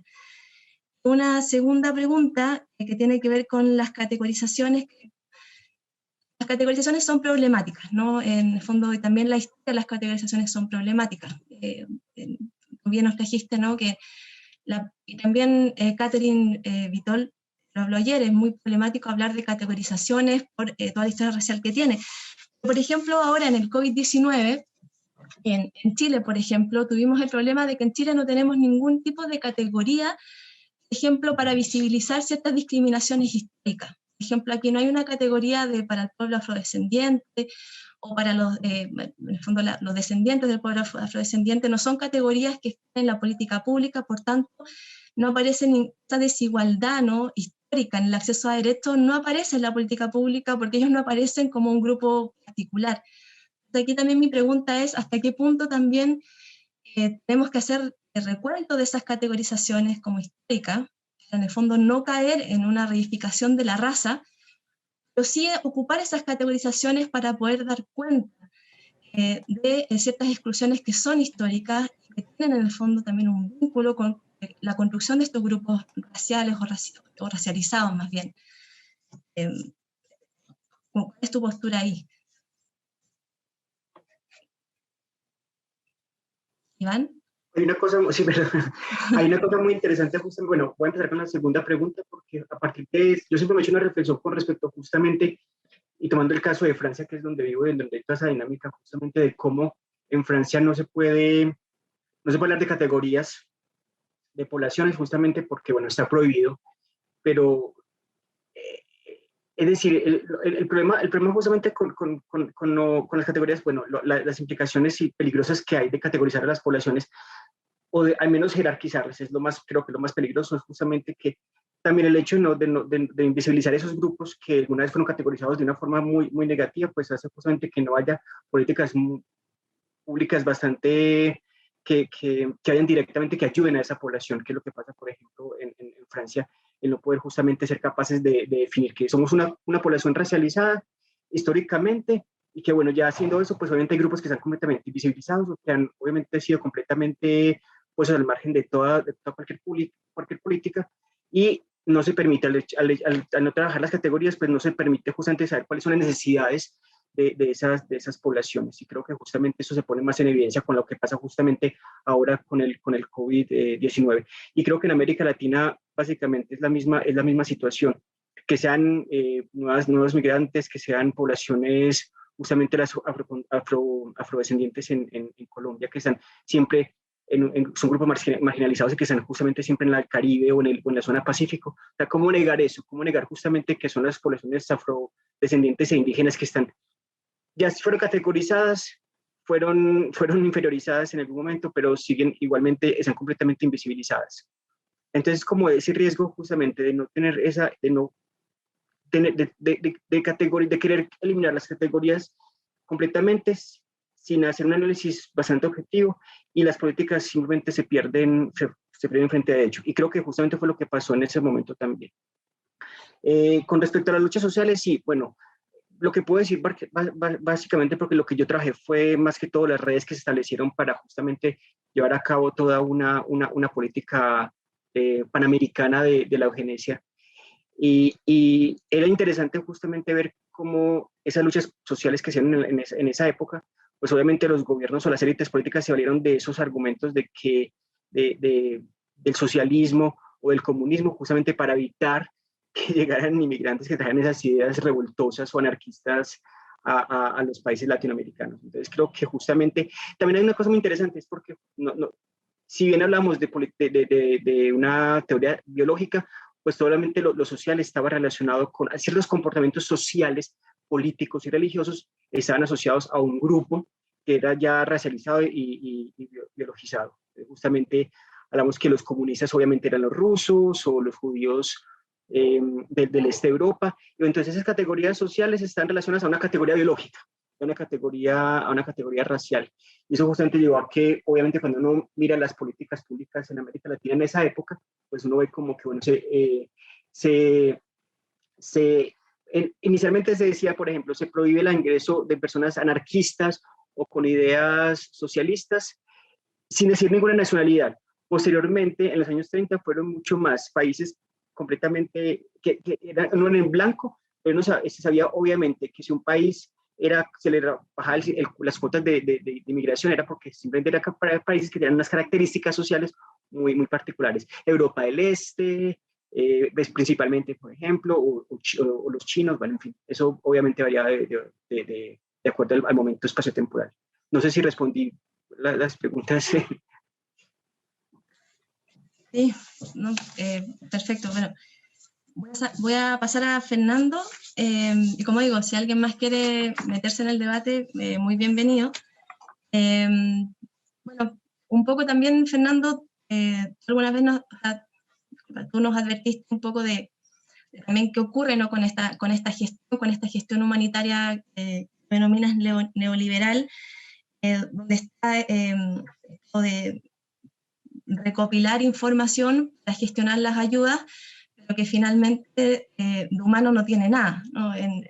Funciona más en la exclusión que en la exclusión, en aquellos que quedan fuera de las ayudas que los que quedan dentro.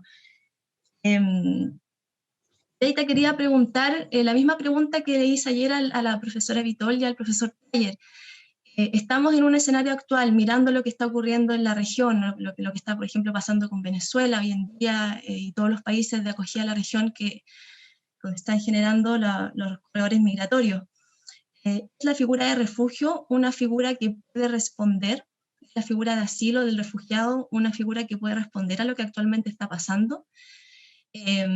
Esta gestión humanitaria desastrosa que tú nos estás contando en esa frontera, o tenemos que empezar a pensar en nuevas figuras de protección jurídica o protección política de las personas que hoy en día están huyendo, ¿no?, de las crisis.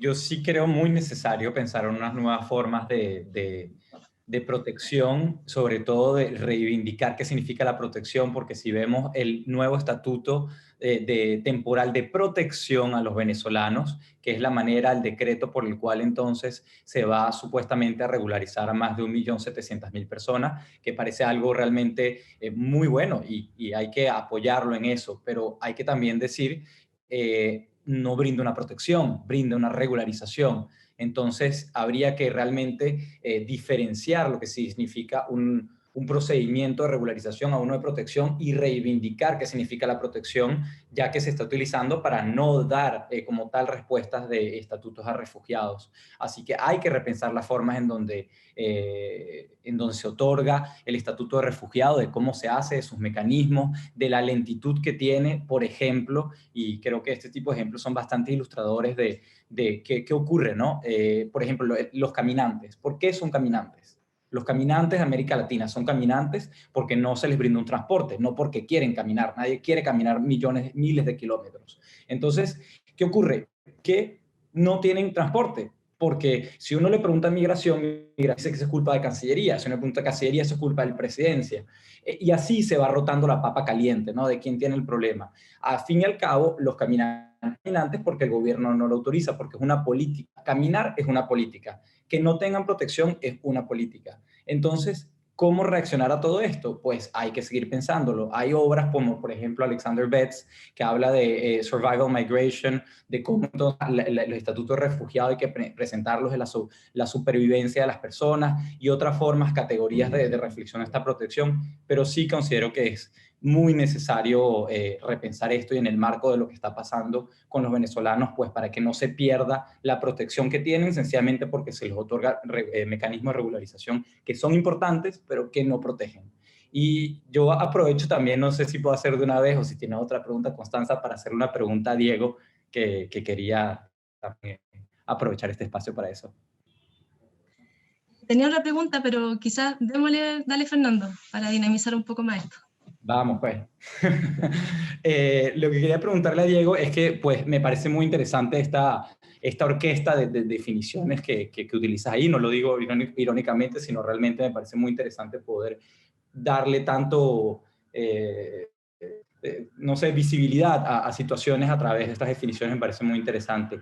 Ahora, algo que quería preguntarte era que ¿por qué no justificar todos estos conceptos, por ejemplo, en una línea de colonial, en una línea de pensamiento de colonial? Porque esencialmente no tomar toda esta orquesta y decir, esto entra dentro de una línea de colonial. No sé si es algo pensado o si puedes marcar una diferencia con el pensamiento de colonial o si es una reivindicación que va hacia otro lugar, pero es para conocer más tu posicionamiento y un poco el objetivo de proponer esto, de en qué línea se podría inscribir o que, con qué fines también podría tener, o qué formas podría adoptar. Muchas gracias. Trataré de responder breve y muchas gracias por la pregunta y el interés. O sea, específicamente la tradición, o sea, el sentido donde aquí emerge es buscar un argumento normativo.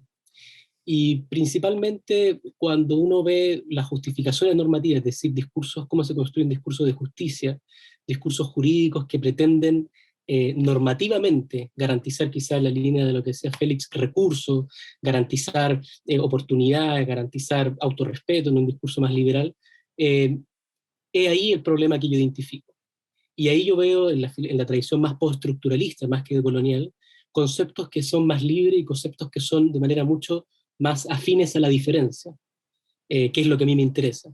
De cierta manera, obviamente, esto es un proceso, obviamente, como toda teoría, tiene que ser puesta a prueba en distintos espacios, bajo distintas cosmovisiones, pero por una cuestión de proceso, por una cuestión metodológica, me parece más interesante, a objeto de esta investigación, ver cómo el concepto de sujeto de derecho fue permeado en cierta historia del conocimiento, y ver cómo esa neutralidad, que siempre se presenta como una consigna para crear y formar derechos, es bastante problemática, porque no tiene esta dimensión de los ritmos y los medios que son completamente modernos. O sea, se suele haber quizá una cierta caricatura con esta filosofía más posmoderna, como se le dice, más posterior de relativizar todo, y es todo lo contrario, un proyecto muy normativo en relación a la diferencia, y trata de recordar precisamente cómo se pueden construir agencias en contextos normativos. Y esa es mi preocupación. Y por eso esta idea, como tú bien decías, esta cuestión más orquestal de cómo ver, es que como uno ve una corriente de racionalización, y aquí racionalización quiero decir un proyecto unívoco de la modernidad en cómo se entiende la razón humana, también existe una literatura menor, que dentro de la filosofía, dentro de la teoría del derecho, que es a lo que me dedico, hay un punto inicial que después, sin lugar a dudas, va a tener que ser puesto en una tradición, puesta a prueba, de una cuestión más decolonial o cuestión más histórica. Pero lo que a mí me interesa, y con esto cierro, una cuestión más normativa, es decir, cómo justificamos jurídicamente la distribución de ciertos recursos, de ciertos discursos de igualdad, y desde ahí ver la diferencia como un criterio emancipador frente, obviamente, a las cuestiones migratorias que hoy día estamos viviendo y a las cuestiones constitucionales. Así que muchas gracias. Espero haber respondido, Fernando. Muchas gracias. Bueno, antes de seguir con la pregunta que tenía Fernando, que igual va por otra línea, que después también la quiero conectar con una pregunta de Félix, voy a seguir la línea de preguntas a ti, Diego. Una pregunta sobre la creatividad. Que, por ejemplo, algunas de las profesoras, colegas con las que hemos hablado, ellas han planteado que son teóricas del racismo, como Lorena Molina, la misma profesora Tillú, han señalado que una de las características principales del racismo como sistema, ¿no? Como sistema racista, es su creatividad, el vínculo que también tiene con el capitalismo. Y, por ejemplo, ¿no? De alguna forma el racismo logra colarse, ¿no? En distintas formas de pensamiento, y por eso hay que ir a reconstruir su historia, porque de alguna forma ha cambiado el traje, se adapta muy bien, ¿no? Es creativo, también porque está de la mano del capital, hace parte, el racismo hace parte de la empresa capitalista, ¿no? Parte con el tráfico de esclavos transatlántico, la colonización como una empresa racional, como una empresa económica, la colonización.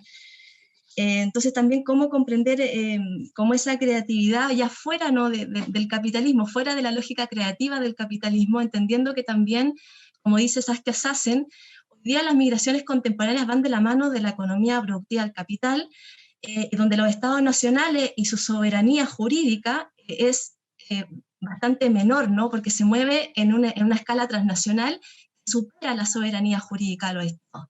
Entonces, ¿cómo repensar tu teoría desde ese escenario? Esta es una pregunta.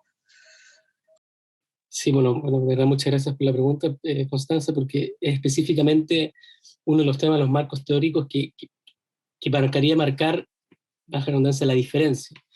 Específicamente, sí, si uno ve los procesos productivos, los procesos de modernización, específicamente con Schumpeter, la idea de destrucción creativa, habla un poco de cómo el capitalismo tiene esta constante fluctuatividad de estar renovándose, y es lo que misma la tradición que yo trabajo en mi proyecto doctoral con Deleuze y Guattari, que el capitalismo siempre tiene esta dimensión decodificante, es decir, que todo lo abre y que todo lo codifica, y que tiene esta dimensión que es bastante esponjosa, por decirlo así. Entonces la primera tarea primero es distinguir analíticamente qué es creatividad de productividad. Y ahí hay una cuestión precisamente inmanente. Esto quiere decir que la creatividad, y Deleuze lo dijo muchas veces, creatividad siempre significa repetir algo que no hay, o repetir a través de la diferencia ciertos criterios que se van movilizando. Porque para que haya algo nuevo, precisamente la condición necesaria es que eso no haya existido.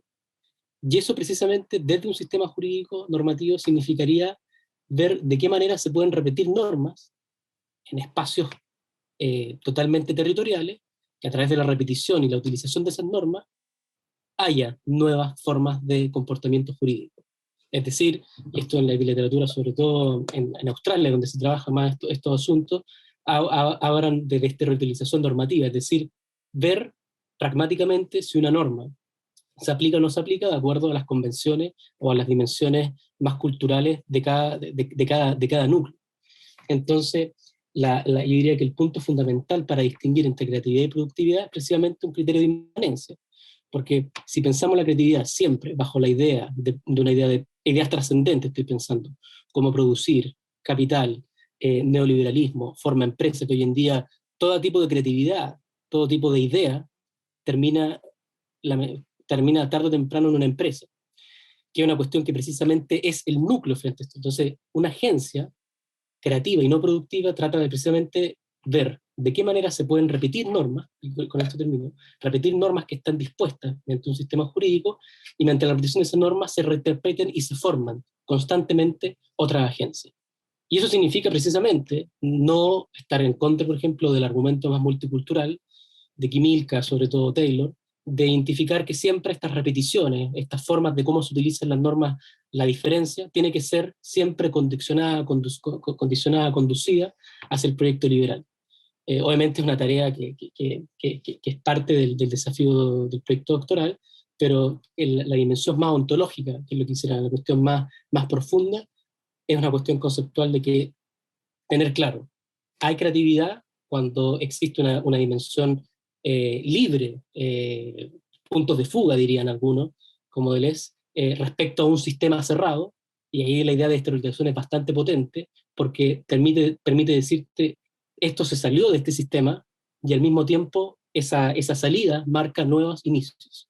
Y ese quizá es el punto fundamental para marcar la distinción analítica entre creatividad y productividad. Muchas gracias, Diego, por tu explicación.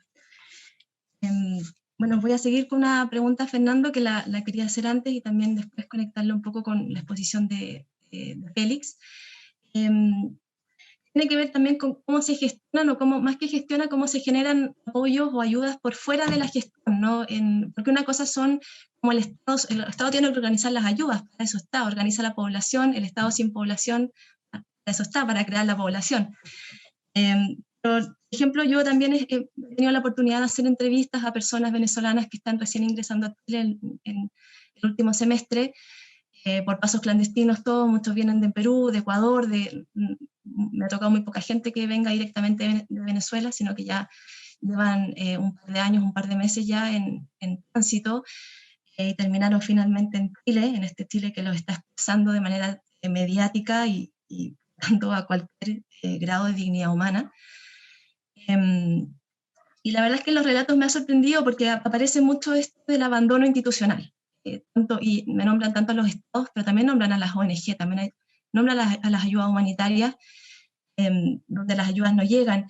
Y una entrevista que hice hace poco me sorprendió bastante porque ella me contó la experiencia que tuvo en Perú, y ella me contó toda la forma de organización comunitaria, ¿no? De las mismas personas, de los mismos refugiados, de las mismas personas venezolanas que de repente llevaban un par de meses más o que estaban un poco mejor parados, que tenían un poco de plata, que habían conseguido algún trabajo, o los que eran profesionales, los que eran médicos, cómo se organizaban en distintos grupos de ayuda a salud, otros armaban comedores comunitarios para los migrantes que estaban recién llegando, ¿no? Ellos mismos armaban algo así como zonas de descanso, o zonas, o comedores, o zonas de...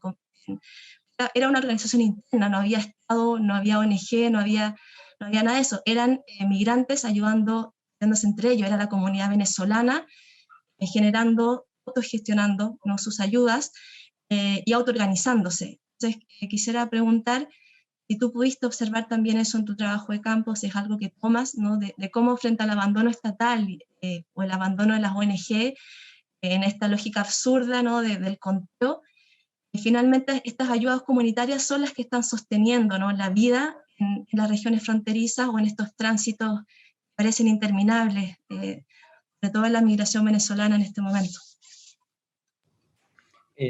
Voy a tratar de responder brevemente para también dar espacio a otra pregunta que quiero lanzarle esta vez a Juan Carlos. Sí, para responder, Cúcuta es una de las regiones fronterizas que más actores humanitarios tiene, al menos en Colombia, en respuesta humanitaria. Tiene alrededor de 58 actores de la cooperación internacional, lo que significa una gran cantidad de variedad y de especificidad en la respuesta que se ofrece. En relación a las organizaciones que se pueden llamar de base comunitaria, así se identifican al menos acá. Pues yo estuve trabajando con una que justamente tiene 6 años como base comunitaria, que queda a 400 metros del Puente Internacional Simón Bolívar, que es donde pasa 70% de la migración venezolana, de la población migrante, que ese espacio es uno de los demás, de los que casi se puede medir la temperatura de cómo está la migración. En ese espacio, pues es cierto que comienza al inicio, para hablar de este caso, como una comunidad que se apoya, que busca dar cuenta, acompañar a gente que está en una situación de extrema precariedad, que comienzan a preparar comidas comunitarias, hay donaciones de la comunidad, de las ciudades o de la ciudad como tal, en este espacio que no es Cúcuta, por cierto, para darles una información importante. La frontera no se llama Cúcuta, se llama Villa del Rosario, y esa zona se llama La Parada, pero todo el mundo habla de eso como Cúcuta, pero no es Cúcuta.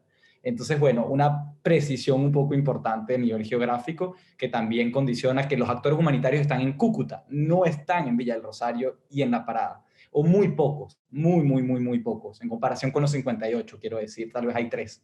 Entonces, en este espacio, al cabo de un tiempo, la comunidad no es sostenible en su solidaridad, y esto hay que repensarlo. ¿Cómo se repiensa? Se empiezan a hacer caracterizaciones, se empieza a mostrar de qué manera la organización cuenta con un público importante, y ahí se empieza a recibir apoyo alimentario de otras organizaciones, lo que implica que esa sola base solidaria es sostenible muy breve en un contexto de crisis. y que si bien puede tener cierta visibilidad por las redes sociales, etcétera, tiene que transformarse y se ve obligada a transformarse si quiere continuar ayudando y si quiere continuar comprometida con estas dinámicas, y que el Estado no va a apoyarlo y que el Estado además los ve como desordenados, desorganizados, caóticos, que impiden como tal la gestión de proyectos y que además hacen demasiado ruido porque se quejan demasiado cómo todo es gestionado. Así que esa es la importancia de la base comunitaria, pero al mismo tiempo es la amenaza para todas las dinámicas de ayuda humanitaria. Y también por su tiempo de vida, que hay que quitarlo rápidamente, porque si no, entonces se vuelve muy ruidoso y muy visible. Entonces, no sé si queda respondida. Muchas gracias por la pregunta, Constanza. Y la pregunta que le tenía a Juan Carlos, o no sé si querías reaccionar, disculpa. No, es que quisiera como preguntar lo mismo a Félix, y después te doy la palabra para que le preguntes y empezamos a preguntarle a Juan Carlos, ¿te parecía? Bueno, Félix, te quería hacer la pregunta, porque también tú de alguna forma nos narras como un escenario bastante similar, ¿no? Como esta gestión humanitaria que de alguna forma no responde bien a este grupo de víctimas. También quería preguntar por un lado, es que las personas a las que tú entrevistaste se entienden a sí mismos como víctimas, porque ser víctima también es una categoría jurídica y una categoría política pública. También entender que ellos adoptan esta categoría o si tienen una resignificación desde lo comunitario de ser víctima o desde su experiencia, no sé, traumática, por ejemplo, como señaló Juan Carlos, o si de repente ser víctima no es algo que esté en su lenguaje coloquial, no se identifican a sí mismos como víctimas. Y al mismo tiempo también si pudiste observar, ¿no?, prácticas de solidaridad que estén por fuera de las instituciones o de las ayudas humanitarias en justamente estos barrios periféricos que están fuera de los accesos a servicios básicos. ¿Cómo organizan la vida finalmente si el Estado no está? Sí, muchas gracias para esas preguntas. Primeramente, sobre la cuestión de cómo las poblaciones se identifican o no al estatuto de víctima. Durante mis 2 trabajos de campo, pues para una precisión, mi primer trabajo de campo era sobre un conjunto construido por la alcaldía de Bogotá en el marco de una política de reparación de las víctimas del conflicto armado. Era un conjunto en el centro de Bogotá y por eso todas las familias adentro de este conjunto se identificaban como víctimas del conflicto armado.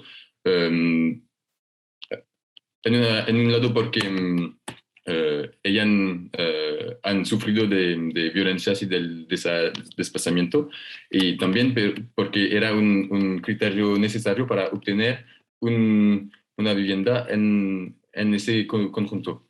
En mi segundo trabajo de campo en Bogotá, trabajé más sobre barrios centrales de Bogotá que tienen muchas características de los márgenes de la ciudad, que son barrios también muy estigmatizados, y adentro de esos barrios las víctimas que encontré eran también diciendo que eran víctimas del conflicto armado. A veces también tenían la carta de víctima, que es como el estatuto oficial, pero a veces había personas que no tenían esa carta de víctima, pero que se identificaban como víctima también. Y sobre las cuestiones de solidaridad, en esos barrios centrales de Bogotá, es como, esa cuestión es el enfoque de mi investigación doctoral. Es porque quiero interesarme a la cuestión del no recurso, para ver cómo las poblaciones víctimas que no han recurrido a las políticas de reparación encuentran otras formas de soluciones o otras formas de recursos en la ciudad. Y, por ejemplo, la cuestión de la centralidad urbana brinda elementos para encontrar, brinda recursos alternativos e informales a las personas víctimas que viven en esos barrios. Y, por ejemplo, había personas que encontraban solamente un trabajo informal en esos barrios informales del centro y no en otros lugares de la ciudad. Y así era casi siempre gracias a relaciones sociales de proximidad, como era una persona que la víctima conocía, o, por ejemplo, para trabajar en un pequeño restaurante, había una amiga de ella que estaba viviendo cerca de este restaurante y que puede cuidar a sus niños cuando esa persona víctima trabaja en este restaurante. Pero la cosa es que no tengo muchos datos de campo sobre esa cuestión porque es como es el enfoque principal de mi investigación, de de entender las estrategias alternativas, por ejemplo, de personas víctimas que viven en el centro de Bogotá. Y por eso ya no puedo responder mucho más. Muchas gracias, Félix. Esperamos que puedas pronto viajar a hacer tu trabajo de campo entonces para conocer qué pasa con la solidaridad en Colombia, en Bogotá. Fernando, si quieres preguntar ahora a Juan Carlos y después yo también tengo una pregunta. Súper. Sí, hola Juan Carlos, quería preguntarte algo que también hace como un fantasma en mi tesis o en mi trabajo de campo, y es que mencionas el olvido, la memoria, o sea, como esa dupla, y el trauma, ¿no? Que atraviesa tal vez estos dos temas, o este tema, este gran tema. Y mi pregunta era, ¿no has sentido la necesidad o has recurrido, o de qué manera ha estado tal vez un complemento en la investigación, no complemento o apoyo, herramienta, no sé si lo has identificado, de parte de lo que es el psicoanálisis, dando cuenta de que hay toda una rama allí muy interesante tal vez a explorar, si es algo que has sentido la necesidad? Te lo digo de nuevo porque yo en mi campo siento constantemente esa necesidad de saber que estoy trabajando con sufrimiento humano y de qué manera racionalizo, interpreto, concientizo el mío. Entonces, saber si igualmente hay este proceso en tu tema que está tan relacionado a temas psicoanalíticos. Bueno, Fernando, gracias por tu pregunta. Efectivamente son temas delicados que hay que abordarlos con una dimensión ética también, no solamente en cuanto a la metodología. A ver, el enfoque para abordar estos temas es netamente respetando el espacio de la persona que quiere narrar su historia. De hecho, yo antes de hacer una entrevista, yo les muestro un consentimiento informado, y ese consentimiento informado, uno de los puntos que tiene es la posibilidad de que el entrevistado o la entrevistada pause la entrevista, o si quiere detener la entrevista derechamente, en caso de que se nos enfrentemos a un evento traumático el cual no quiera abordar. Desde el psicoanálisis, la verdad es que no conozco mucho las herramientas que se pueden adquirir desde ahí. Yo lo que hago generalmente es eso, es decir, decirle a la persona: vamos a trabajar, si aparece algún tema que en verdad te incomoda o no, tú tienes la posibilidad de detener la entrevista o incluso cancelar tu participación en la investigación. Entonces yo lo abordo más desde un tema más que nada ético, con el consentimiento informado, dándoles diversas posibilidades. También les digo: pucha, si te complica en el tiempo que yo use tu entrevista, me puedes decir, yo elimino la entrevista prácticamente. Y también con un sello de confidencialidad, es decir, de señalar, por ejemplo, darle la posibilidad de que la entrevista sea anónima, que también me ha pasado, y también es una posibilidad para que la persona sienta como mayor flexibilidad para abordar ciertos temas, y que, por ejemplo, aborda temas que tengan mayor compromiso político, sobre todo estos días que estamos con diversos cambios políticos importantes. Pero lo he abordado desde ahí, desde la dimensión de respetar estos espacios, si la persona quiere seguir hablando bien. Si no, claro, ahora desde el psicoanálisis la verdad es que no he revisado mucho desde ahí, a lo mejor podría considerarlo, que creo que es válido ir viendo cómo estos temas se abordan de diversas corrientes también. Yo tenía una pregunta para Félix, no sé si la puedo hacer o espero. ¿Puedo hacer una pregunta yo primero y después tú le haces la pregunta a Félix? Me vamos intercambiando. Bueno, la hago súper cortita. Bueno, algo que me llamó la atención, también tiene una pregunta ética, pero como ya la hizo Fernando, me la voy a saltar y voy a ir más a una pregunta que me interesa sobre los contenidos del relato. Yo trabajo hace tiempo también con trayectorias migratorias, algo que yo estudio y hago entrevistas sobre eso también. Y me parece interesante porque en esta reconstrucción del relato que nos presentas, hay, en el fondo, el origen aparece como algo muy negativo, aparece vinculado ¿no? como a esta memoria traumática, o como olvido, ¿no? Como algo que se quiere olvidar, como una experiencia de la que se escapó, ¿no? Interesante porque en el trabajo que yo hago, el origen siempre aparece muy vinculado a la idea de un retorno, la idea del retorno, del retornar a casa, es un sentimiento muy fuerte, independiente que haya crisis en la casa. Porque la idea de la casa va más allá del contexto sociopolítico, va en cosas subjetivas, de la familia, del lugar donde naciste, de los olores que te son cotidianos, ¿no? de tu casa. Entonces también preguntar si más allá de estas memorias conflictivas o traumáticas respecto a como contextos sociopolíticos particulares del país de origen, también pudiste vislumbrar algún lazo más positivo, más afectivo de retorno, ¿no? Más allá de como lo traumático. Sí, también una pregunta sumamente interesante, y es que a ver, de partida estamos hablando de una migración que se dan en contextos políticos bastante complejos, de violencia, de terrorismo de Estado, etcétera, etcétera.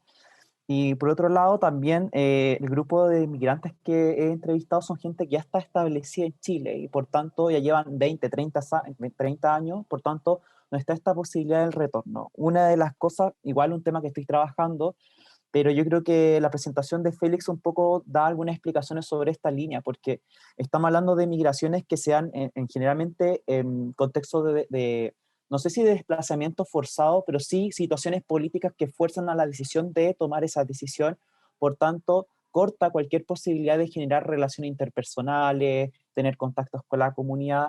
Por otro lado, estamos hablando de un periodo donde los movimientos migratorios aún no están tan fuertes como en la actualidad, donde hay muchas organizaciones que están trabajando más de cerca con el tema.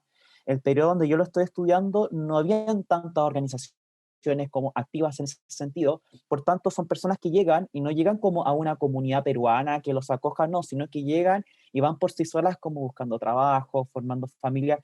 De hecho, una de las cosas que me topé en los relatos era esta idea de que, claro, llegué acá, formé mi familia y eso es mi círculo, estoy feliz con eso. Son pocas las personas que me tocó que tienen como este contacto más con la comunidad peruana, con esta idea de, claro, estoy en Chile, pero me siento en mi casa, en Perú. Generalmente son las personas que tienen más vínculos activistas, que están más participando en este tipo de temas.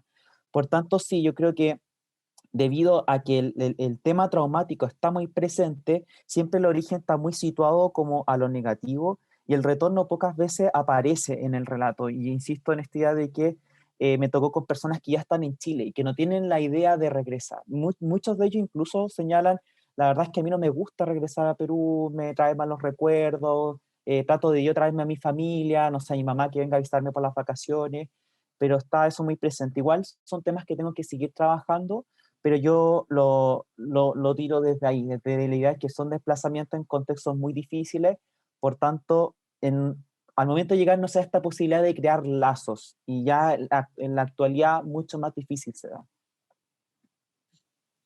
Muchas gracias, Juan Carlos. Muy interesante tu trabajo, sobre todo en este quiebre que tú estás documentando. También importante para leer lo que está pasando ahora con otras poblaciones en la región. La pregunta, Félix, la estamos esperando.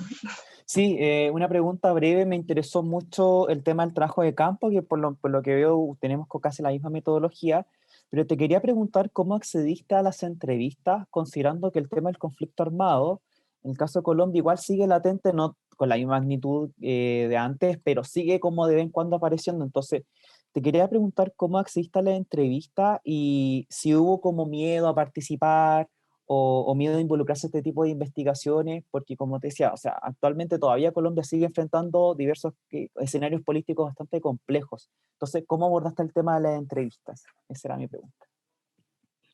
Muchas gracias por esa pregunta, Juan Carlos.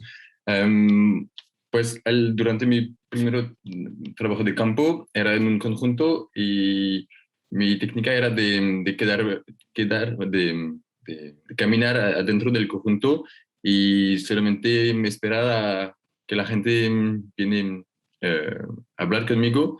Y en ese primer trabajo de campo entrevisté sobre todo familias que tenían ya situaciones un poco estables, y había pocas familias con un traumatismo grande, pero generalmente era como ellas tenían una experiencia del desplazamiento como más como una decisión preventiva para evitar de conocer momentos violentos. y eso implica muchas complicaciones para ellas, pero era diferente que durante mi segundo trabajo de campo, donde entrevisté más, eran poca gente, pero entrevisté a algunas personas que ya han huido sus pueblos por razón de momentos violentos o de violencia directamente contra ellas. Y por eso, durante mi segundo trabajo de campo, trabajé con una organización defensora de víctimas que es situada en el centro de Bogotá y que siempre la asociación contactaba a la gente y después yo hizo una cosa similar a Tigo, como un proceso ético para decir antes, para poner en confianza como vamos a hablar y a cualquier momento podemos cerrar la entrevista y eso siempre como empezó con preguntas muy tranquilas como de donde, como no sobre la historia personal o las trayectorias personales, pero más como las percepciones de los espacios urbanos, de las políticas urbanas, y son cuestiones que no tocan directamente al traumatismo. Y después hay personas que quieren hablar y les dejan hablar y no pregunto mucho, pero hay personas que no quieren hablar y eso se ve como rápidamente y por eso hay que hay que cuidar a no reactivar algunos traumatismos. Pero como le dije antes, eran como en mi segundo trabajo de campo, eran como muy pocas entrevistas porque era como una preparación de un proyecto doctoral. Y ahora estoy escribiendo como un formulario ético para anticipar muchas de esas cuestiones y como voy a aplicar como metodologías diferentes de las entrevistas también. Quiero hacer como un ejercicio que se llama Photo Voice, que es como dar cámaras a individuos y hacer como talleres, pero eso en un tiempo largo, como voy a hacer un trabajo de campo de 6 o 9 meses para encontrar a la gente en un primer lugar como un trabajador social en la asociación, la defensora de víctima, y después con personas que parecen interesadas para participar a estos tipos de talleres. Voy a ir más adelante, pero siempre